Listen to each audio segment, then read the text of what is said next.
Welcome to This Week in Missouri Politics from the state capitol in Jefferson City, Missouri. We are joined by the new president of the Missouri Farm Bureau, Garrett Hawkins. Welcome back. Welcome to the show for the first time. Well, thank you, Scott. It's great to be here. I feel like you've been on before because right down here, maybe 20, 30 feet down, you hosted a rally talking about private property rights. Tell folks about that, but first I want to know, how did you come to become president of the Missouri Farm Bureau? Well, let's take a step back. Yeah. So again, Garrett Hawkins from Appleton City. That's where I was born and raised. That's where we farm today. My wife, Jennifer. St. Clair County, correct? St. Clair County. We're right on the St. Clair-Bates County line. Gotcha. My folks farm a mile north of us and are on the Bates-St. Clair-Henry County line. So we're tucked up right up in the corner. Primarily a beef, a commercial cow-calf operation. Hay. We've added sheep to the rotation, but I mean, we are a typical family farm for what you'd expect in Missouri. Sure. So my roots in Farm Bureau go way back, though, actually to all the youth programs. So Collegiate Farm Bureau, the Ambassador Program, the Summer Internship Program. So I've known Farm Bureau, or at least I feel like Farm Bureau members have been a part of my life, like all of adulthood. It's kind of a family. Very much a family, very much. My son Gussie's been a member, I think, all but 2 days of his life. Well, hey. Just because I'm bad at internet stuff. So it took a little longer for me than other folks. But it is an interesting family, and it's got to be a great honor to lead that family. You are the leading voice for rural Missouri now. Well, period. I feel the weight every day when I sure. walk into the building and when I'm at home and when I'm traveling around the state. I have always respected Farm Bureau as an organization because of its grassroots structure. You look around and how many organizations can say that they have a presence in every county of the state. And it really is humbling. And when I talk to colleagues outside of agriculture, it's funny, I think in terms of counties. You name a community and I can tell you which county it's in, just because that's how we are as Farm Bureau. We are as strong as an organization because that strength comes from the counties on up. And so that's how our policies are developed, and that's what guides me every day as I serve. And in this building, when something affects rural Missouri, they come to Farm Bureau, as they did for the rally last week. Tell me about the rally and what is the actual issue was pointed at?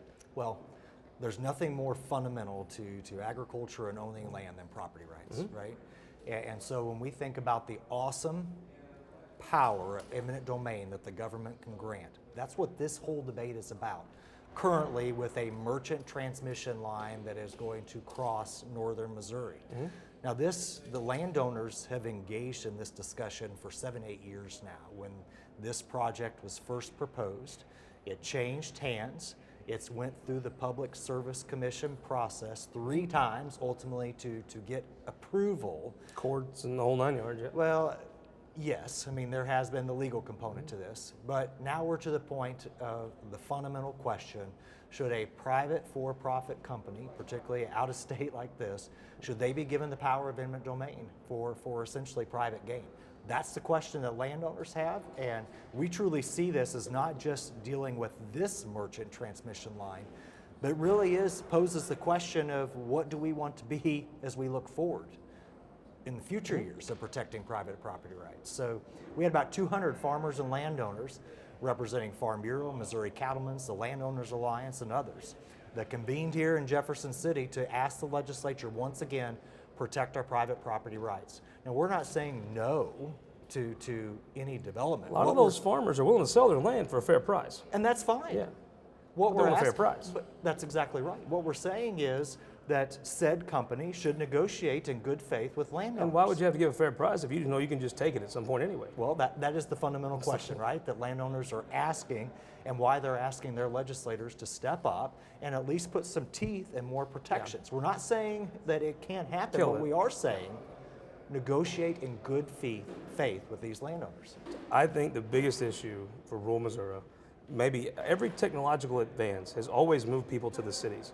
Broadband is the first thing that can allow you to, maybe you don't have to live in Kansas City now. You can live in St. Clair County. You can raise your family at a good rural school. You can buy a bigger home with some land, maybe get into farming yourself. But you can do that because you have the internet connection. The internet connection is your lifeline to the rest of the world. You were testifying, twisting arms in Congress for rural broadband.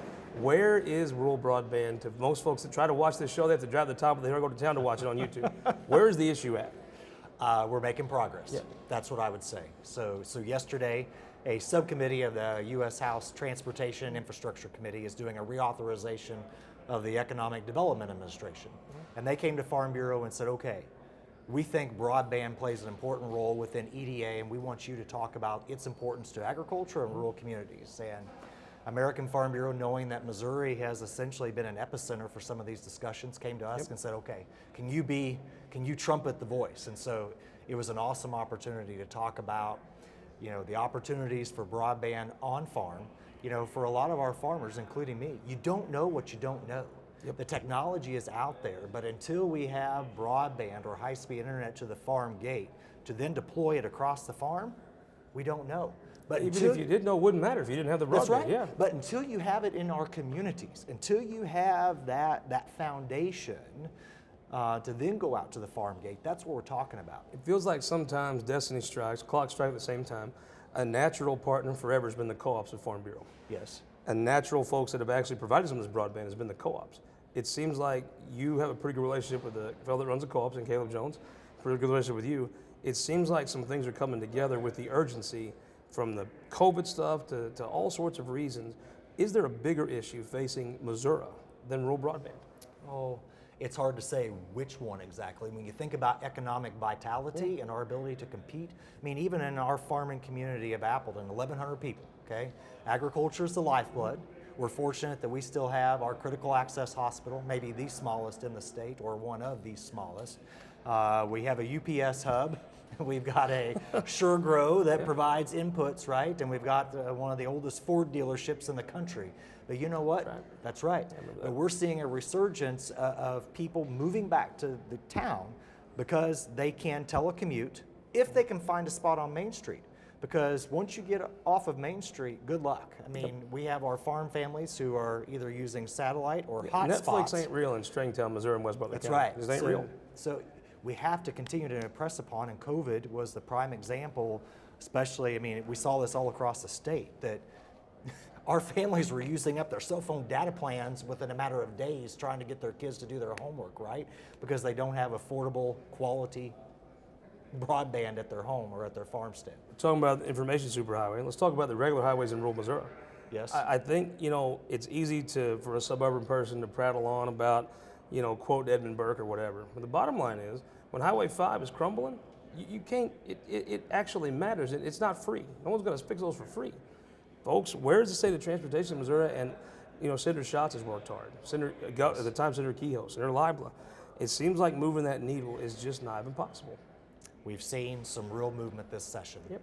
Fingers crossed that we will see what I would characterize as a very unique approach to trying to put in place a modest increase so that we can more adequately fund our roads and bridges, right? So the proposal, I think it's very unique with the refund mechanism that's in place. I know it's been done in South Carolina. I'm holding hope that our General Assembly will see fit that, this isn't too much to ask. Is it going to have to be that some of the rural guys say, look, if you want us to vote for you for leadership, you have to pay attention to rural Missouri. Well, we ain't just going to be just reading Twitter from Washington and taking orders from suburb folks. If you want our votes for leadership, you're going to have to address our needs. Well, I appreciate that you touched on the farm to market road first thing, because you get it. For those of us that are pulling trailers or driving grain trucks, white knuckle, right? When you see that shoulder crumbling. And again, we know it's hard. This is a tough ask, but at the same time, you're talking about vital roads for economic development, for just maintain, but also from a safety standpoint. Sure. Our families travel these roads. And school buses run those school roads. buses travel these roads. Let's get it done. Let's talk about something that I think is becoming a bigger and bigger part of Missouri politics. Democrats just don't really compete anymore for Farm Bureau members' votes, and more for even labor member unions votes in places like Jefferson County. So if you want to advance a cause, you go to the IP. It is very easy in Missouri to get on the ballot, and you're seeing just this week with Medicaid, you've had a big tussle dealing with these IPs. It feels like the voters are voting for a party, and then they go to the IPs and they're voting for something else. Is there some way to reform those IPs to make it a little harder to do? Well, I think there are some very promising proposals that are being considered right in this House, in this General Assembly. And let's separate how we're looking at this issue. ultimately what we're asking, what we would support, is raising the threshold for amending the state constitution. Not eliminating it, right? Not eliminating, but making it a little tougher. Raising the threshold for amending the state constitution. When we have a state constitution that's been amended more times in the last 10 years than the U.S. Constitution in 233 years, maybe we need to stop and ask the question. And is it too much to ask that we look at every congressional district in terms of gathering signatures? Yeah, those old folks don't come to Donovan. They stand outside of Schnucks in West County. They don't really come down to Bunker too much and try to get folks' signatures. Well, you're right. I've been through Bunker. It's a good place. Well, 72, they've actually done some progress in 72. But they have. It is interesting how they do write off. In the first place, they write off Southeast Missouri. The next place they'll write off will be like the North Missouri district. They really, it is disproportionately, and it disproportionately every single time, disproportionately cuts out rural Missouri as part of that process. So I guess I get back to, as we hit the home stretch of this session, as we look at what's on the table, we really need to be careful in separating. Folks, we're talking about safeguarding the sanctity of the state constitution, right? Let's talk about raising that threshold. Let's also have the conversation about this constitution is for Missourians, right? And do we always want big, big name or deep-pocketed out-of-state interest influencing what is ultimately in our state constitution? I had a little bit of time. I was waiting for Gussie to find his shoes this morning before we come to the Capitol. Okay. And I saw the folks that did Medicaid. They had a picture promoting Medicaid, healthcare for all. Wonderful thing. It had every group and type of person. The white guy looked like Joe Dirt. He was wearing, seriously, a tank top, no shirt underneath it or over it. He had a mullet and a mustache. It was what a Central West NPR firm would think of me and my son. Maybe if they had to go get signatures from folks in Dexter, they would realize the folks in Palmyra, that ain't representative of them. Yes. It was very indicative, I thought, of if your IP process is only scheduled for folks in West County, St. Louis, and Kansas City, you would think that way. And maybe they wouldn't be such severe Medicaid fights over the effects of these IPs if they had to come talk to a few of us. That's an interesting, that's a really interesting observation. But let's get, again, that's another thing. Let's get it to the ballot. That's what we're. Garrett Hawkins, President of the Missouri Farm Bureau, thank you for joining us. Hope you'll come back and talk after session and talk about maybe how we go into the state fair this year. We're going to have a real state fair. We're going to have a real state fair. Can't wait. Look forward to seeing you. Thank you so much. Thank you. We'll be right back with our opinion maker panel. Susan Klein with Missouri Right to Life joins us. But first, go to showmissouri.com. This is Missouri One County Time. This week we're talking about Madison County, Missouri, just down Highway 67. Had a great time, a great Civil War history from Madison County. Showmissouri.com. This is Missouri One County Time. We'll be right back after this. Our new car and truck dealers are building strong local economies. When you buy a car or truck in Missouri, you're helping to support over 20,000 Missouri families who rely on the auto industry for good-paying local jobs. You're also helping fund our communities, schools, first responders, and our roads because dealers generate millions of dollars in tax revenue. Missouri's automobile dealers have been the foundation of our communities for generations and for generations to come. The Missouri Automobile Dealers Association, the heart of Missouri. For more than a century, the St. Louis Carpenters Union has shaped our communities. Through trusted alliances, we deliver skilled professional craftspeople while our business partners provide the kind of quality jobs that keep our economy humming. It's a blueprint that has worked since 1882. Turning Missouri into a right-to-work state stalls progress, wipes out jobs, and kills momentum. Right to work is wrong for everyone. Let's keep Missouri moving forward. Visit carpdc.org to learn more. Your energy needs are changing. That's why at Ameren, Missouri, we're not waiting on the future. We're building it with the Smart Energy Plan, advancing thousands of projects across the state, helping reduce emissions through cleaner energy sources, boost reliability with self-healing equipment, and better withstand storms with new composite poles. Moving Missouri forward and bringing us all a little closer together. That's energy at work. Welcome this weekend, Missouri Politics from the state capitol here in Jefferson City. We are joined by Senator Cindy O'Loughlin. Senator, thank you for making the time. Thank you for having me on. Susan Klein with Missouri Right to Life. Thank you. Welcome back to the show. Thank you, Scott, for having me. Wes Rogers, state representative from Kansas City. Now tell folks where, if they're from the plaza, how do they get to your district? Go straight north, southwestern Clay County. So downtown airport, Harris Casino, Stroud's. I know where the casino is. Representative Maggie Nurrenbern, welcome to the show. Now tell folks you're a Kansas City person too. I am. How do you get to your spot? Just straight north of West. Now everybody in the whole state can just go north and hit yours. Half of yours, right? That's right. However a you little go bit north, east. the northeast quarter of the state. Senator, explain to me, you have folks that voted for Medicaid expansion. I think that most people that voted for that didn't get in the technical weeds, as most regular people don't.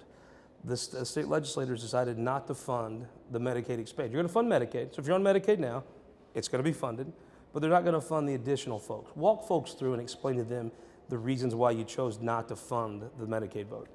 Well, I think first of all, people have to understand the initiative petition process. So the legislature has consistently refused to expand Medicaid for several years. And the reason they have done that is that it's kind of like a runaway train going downhill. So people who get on Medicaid or get on an entitlement system almost never come off.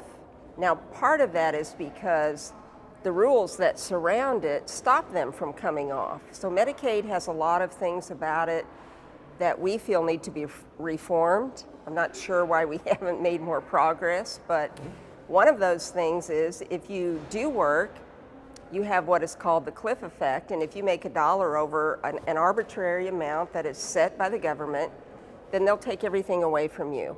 Then people cannot afford to work. So that is just one thing. I personally, in my 14 county area, overwhelmingly, they defeated Medicaid expansion. There were some people who voted for it. And I will say that I think we have, through government action, created an environment where we do have working poor people who cannot afford insurance. But I don't think that the answer is to put them on a government entitlement that is very expensive. Even if the federal government says, you know, we'll pay 90% of it to start out, maybe next year they'll say, this year we'll only pay 50% because we all know the federal government is broke. So that is not the answer, but what is the answer is to create an environment where we go back to a system where people can purchase their own insurance at an affordable price.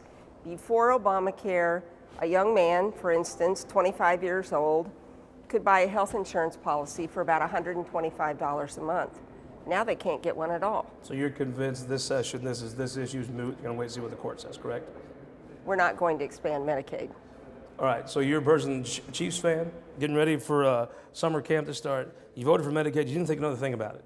Make the case for why they should have funded it. So yeah, and my district was different. We had over 60% of my constituents voted to expand Medicaid. That was an easy choice for me to back the will of my voters. But what I'll say on that is, and as a small business owner, I do look at it from the business side of it. And you know, right now there's 130,000 Missourians unemployed and looking for work. The chamber says that over the next 5 years, this would create 80,000 new jobs, most of which would be in rural Missouri, most of which would be outside of healthcare. So you're talking about, to me, a jobs bill that would have cut our unemployment rate in half. And to me, that was the most persuasive part about it. So Representative, you're new to the legislature, but normally when you're voting on a bill, the business community probably isn't on your side. This time they were. From the very beginning. So here we are over a decade, and I tell you what, yes, I'm new to the legislature, but I've been watching this for a long time, and we've seen, you know, Republicans in the state do everything they can to drag their feet on this issue. Finally, it went to the will of the people. 53% of voters voted for it. The governor put it in his budget. There's the money there to fund this. Everybody knows it. And once again, instead of the legislature taking care of their business, we're going to leave it to the courts. And we're going to have to turn to the courts to see this finally get done. Susan Klein, I have a theory about this. If the Democratic Party and the Republican Party were more closely pitched in this state, the Republicans would have had a harder time doing this. Now, maybe they still do it, but it would have been a little tougher. I think guns and abortion are the issues where the state's always been pro-life, always been pro-gun. The Democratic Party has moved away from those positions. The Republican Party has maybe stepped a little closer towards them. And because of work like yours, there's no Republican that's going to face a negative electoral backlash from this. I agree. They're not going to face a backlash. Missouri is a very pro-life state. The makeup of the body of the legislature, I think, shows that. We have supermajorities in the House and supermajorities in the Senate. I think they work very hard to make sure that innocent babies their lives are saved, and also protect moms who are pregnant. I think dating back to the 70s, you had a pro-life supermajority. It's pro-gun supermajority. Now it's just aligned by party. Well, over time, we have seen, we used to have pro-life Democrats. Yeah. And you know, definition of pro-life is, the you know, to McKennas, protect. the Mathesons, sure, yeah. Bill Lugenhouse, Ted House. that carried the ban on partial birth abortion back in the late 90s. So they were. And Ben Harris, who just recently left, was a pro-life Democrat. But right now, we don't have any pro-life Democrats that stand up for the Missouri right to life positions that we take, which we work really hard at. We have lawyers both here in Missouri and also in Washington that look at the language and make sure that lives are protected based on what the courts have said that we can do. So we work really hard at that. Now, our involvement with Medicaid expansion is dealing with the current administration and whether the Hyde Amendment will stay in place or not. A lot of times pro-life people... The Hyde Amendment says you can't spend public money on abortion, correct? Correct. Yeah, and it's an annual rider that has to be put on. So our concern is, based on the makeup of Congress and the U.S. Senate and the presidency, that the Hyde Amendment is at stake, and whether abortions will be, at anybody's whim, based on how the Medicaid expansion rolls are expanded. If you put 250 extra people on Medicaid expansion on the rolls in Missouri, a lot of those people are going to be of childbearing age. And so our concern is that, if you just open up no boundaries and allow for abortion to be, had by anybody with no boundaries, then our federal tax dollars are going to be used to pay for abortion. Give me a prediction and we don't here. want that. And I'll start with you, Senator. If the dynamic doesn't change nationally, if the guns and abortion issues stay like they are, will any Republican that voted against Medicaid expansion pay a price at the polls? Will they lose? No. What do you think? No, they will not. What do you think? Well, Jean Evans actually tweeted the other day that she's concerned that this will hurt in the suburban and ex-urban areas. I'm not sure I'm with her on the ex-urban piece of that, but I think there may be some backlash, at least in the suburban districts. Well, it is a logical case to make that the folks who are for this, you voted against it, right? When we're talking about groups, we've already named the Missouri Chamber of Commerce. Let's talk about the Missouri Catholic Conference. They're for this. And they sent us another letter and said, hey, this is what we are asking for. You want to talk about life? Let's make sure that we're protecting all Missourians. And, I think the Medicaid expansion, that's what the voters did. I got to remind people again, this wasn't just suburban districts. This wasn't just urban districts. 1 in 3 rural voters voted for this as well because they knew it was the right thing to do and the fiscally responsible thing to do. A year and a half from now, can you take this on a pamphlet to a district in suburban Missouri and flip a seat over it? Absolutely. And we I like will. it. Now we're taping this, so I'm gonna have you back, and absolutely. I will say you're right or I'm wrong. glad it's taped because we will win seats with this. Well, let me tell you something that was taped, Senator, and that was your speech about COVID. It was getting on about a year ago. You took to the Senate floor. Not that COVID is not a very serious thing. Not that people haven't died, and it should be taken seriously. Your speech was about, are we going too far? A lot of folks like that. I thought it was great. I think I would dare say very few folks in your district didn't like it. Tell me about the state of COVID now and where things are in your neck of the woods. Well, when COVID first appeared on the scene, people didn't know what to expect. But it wasn't all that long after we had identified it and we started looking at statistics, and by the middle of the summer, people realized that you had a 99% chance of surviving it. Well, a 99% chance of surviving something is better odds than when you get in your car and drive to work. Yeah. And I think what happened was the government, as government often does, overreacts and starts to try to step into the private marketplace and take control to keep everyone safe. And the result of that was we shut down private businesses, we drove people out of business, we created a panic within the populace that exists to this day to some extent. Mm-hmm. Now, people after 6 months, 7 months, we had the 10 or 15 days or whatever it was to flatten the curve, started thinking, after about 6 months, you start thinking, come on, we're not, it can be deathly to some people, but the vast majority of people for whom it was very severe were over the age of 70 and had underlying conditions. Sure. And we did not report any of the statistics in a way that helped give the public confidence that, listen, we're going to survive this and we can go on. We're smart enough to take safety measures on our own. Representative, where do you think things are in your neck of the woods? I know that folks in your neck of the woods are going to be a lot more concerned about COVID, and they're going to want more restrictions. But I saw Quentin Lucas even is starting to ease restrictions in Kansas City. And I think from the beginning we've tried to have a very measured approach, and I think everybody appreciates that. So up until December, I was a teacher in the classroom. I was in North Kansas City schools, and again, as a mom, as a teacher, I wanted kids back in seat when it was safe to do so, and we were able to do that in August.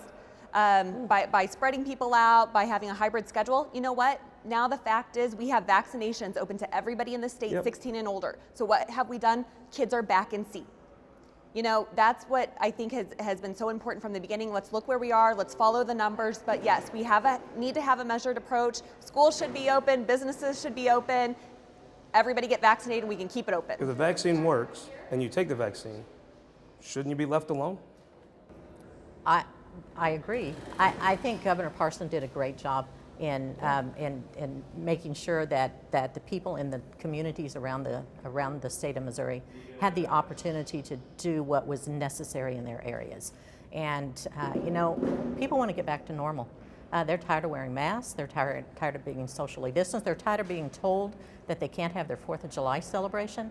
It's like, what? Are you going to come in and police us? Well, luckily, Vince in our Lambie in homes? Butler County just kind of opted out of all that. What do you think? I mean, I think it's getting to the point where if you're continuing these restrictions, folks are going to think you're crying wolf next time. So a couple of, one is I got COVID and it was asymptomatic at first, but now it's still short of breath sometimes. Like walking up here, one flight of stairs, I was huffing and puffing a little bit. So even if it's not life or death, it is You've not been that sitting much around fun. too much at the Capitol. Yeah, that's probably part of it too. Yeah, and then I got my shot. So as far as I'm concerned, I'm done with it. It's my choice not to wear a mask. I'm ready to move on. Yep. I'm a small business owner. We're counting on our restaurants and hotels to be open. At this point, if you want a vaccine, you've got access to it. So Get one. To me, it's time to rock and roll. Can't let you leave, Senator. You were at after the budget's done, folks are going to turn to education reform. You've been at the front of that fight in the Senate. Give me a prediction on whether there's going to be an education reform bill out of the General Assembly this session. Well, I think the odds are that we will reform something. Education reform is usually met with some pretty stiff resistance from people in the education community, but I don't think it needs to be that way. And I'm working with people on both sides of the aisle. I'm going to schools and listening to what they're doing. And I think if we just gather some input and let people know, listen, we're not here to tear down public schools. We just want to help improve the outcome. With a minute left, who won the week? Without a doubt, Madam Vice President, Madam Speaker. I tell you what, that was a powerful first, and it won't be the last. It's a cool visual. Who won the week? David Tyson Smith, our new state representative from Columbia, got sworn in today. Historic. Who won the week? I think the children of Missouri, foster families, and pregnant moms. That's cool. Who won the week? I think the community colleges, for maybe the first time since I've been here, they got a core increase in funding. And while we talk about how important they are and what a great job they do, they're usually at the end of the list. Exactly. Go Three Rivers Raiders. I'm going to say a representative from Southwest Missouri, Dirk Deaton. He took up the long-standing tradition of Southwest Missouri folks of taking care of the Capitol and capital improvements. It is something that he inherits from Ron Richard and a long list of folks who care about this. I'm going to say he won the week. Hope you'll win the week next week by joining us back in our St. Louis studios on This Week in Missouri Politics.